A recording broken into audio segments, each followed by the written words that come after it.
दत्तगुरूंचे प्रथम अवतार म्हणून पूजनीय असलेले श्रीपाद श्री वल्लभांची जन्मकथा तुम्हाला माहीत आहे का? साक्षात परब्रह्मस्वरूप भगवान दत्तात्रेय यांचा अंशावतार म्हणून श्रीपाद श्री वल्लभ यांचा अवतार झाला असे मानलं जातं. आंध्र प्रदेशातील पिठापुरम या पवित्र भूमीत आपण राजा आणि सुमती हे दाम्पत्य राहत होते. एकदा अमावस्येच्या दिवशी त्यांच्या घरी श्राद्ध कार्य चालू होते. दुपारच्या सुमारास एक अतिथी त्यांच्या घरासमोर येऊन भिक्षा मागू लागला. त्यावेळी सुमती घरी एकटीच होती. माते, भिक्षा वाढ असा आवाज ऐकून ती बाहेर आली. श्राद्धाच्या दिवशी ब्राह्मण जेवून गेल्याशिवाय इतरांना अन्न देण्याची परवानगी नव्हती, अशी त्या काळातील रूढी होती.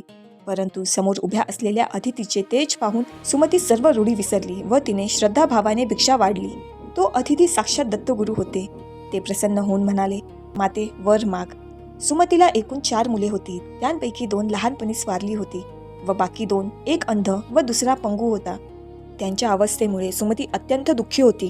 तिने दत्तगुरूंना विनंती केली, मला कीर्तिमान तेजस्वी पुत्र लाभावा, हीच माझ्यावर कृपा करा. दत्तगुरू म्हणाले, तुला कुलभूषण, तपस्वी आणि कीर्तिमान असा पुत्र होईल. तो तुमचं दारिद्र्य दूर करेल. असा आशीर्वाद देऊन दत्तप्रभू अदृश्य झाले.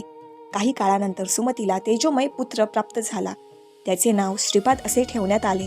बालपणापासूनच त्या दिव्य बालकाची विलक्षण प्रतिमा प्रकट झाली. 7व्या वर्षी त्याची मुंज झाली. त्या वेळेपर्यंत त्यांनी 4ही वेद आत्मसात केले होते. 16व्या वर्षी ते विद्वान ब्राह्मणांना वेदांचा गूढ अर्थ समजावू लागले. त्यानंतर त्यांनी ब्रह्मचर्य स्वीकारण्याचा निश्चय केला. ते आपल्या मातापित्यांना म्हणाले, मला उत्तरेकडे तीर्थयात्रेसाठी जावे लागेल, परंतु मी तुमच्याप्रती असलेली सर्व कर्तव्य पूर्ण करीन. असे सांगून त्यांनी आपल्या दोन्ही अपंग भावांकडे अमृत दृष्टीने पाहिले. त्यांच्या कृपादृष्टीने दोन्ही भाऊ पूर्णतः सुदृढ आणि निरोगी झाले. यानंतर श्रीपाद श्री वल्लभांनी तीर्थयात्रेसाठी प्रस्थान केले. श्री गुरुदेव दत्त.